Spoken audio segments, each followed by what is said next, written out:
11, ipe-present ng Kamara yung articles of impeachment. Pag-uusapan, pagdedebatihan, at kung wala, ay i-refer yan sa Committee on Rules na magsisilbing senyal at hudyat para i-create ang impeachment court sa 11-10.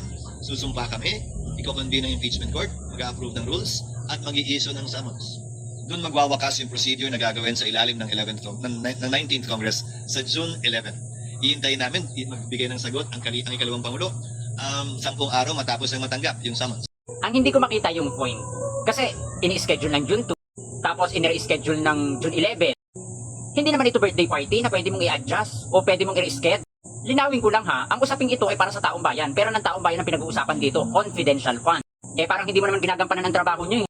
Bilang isang mambabatas na may posisyon sa gobyerno, kailangan maging neutral ka. Kumpleto na ang lahat. May mga ebidensya na, may mga testigo. Parang ang inaantay mo na lang ay yung final decision about the schedule. Baka nag-aantay ka pa na matapos ang termino ni PBBM para walang maging panakit sa pagtakbo ni Sara Croc sa pagka-presidente sa 2028.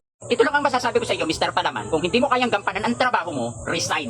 Maraming mas nararapat dyan sa posisyon mo na kayang gampanan ang trabaho bilang isang mambabatas. Uulitin ko, ang usaping ito ay pera ng taong bayan, hindi para sa iyo. At sana hindi mo binabali yung mga binibitawan mong salita bilang isang mabuting mambabatas. Uulitin ko ulit, hindi yan birthday party na pwede mong i-reschedule at i-adjust. Ang usapang yan ay para sa taong bayan at nararapat lang na talagang yan ay simula na. Kasi ang pinag-uusapan dyan ay pera ng taong bayan at kung hindi mo kaya ang iyong posisyon, resign. Huwag kang ano.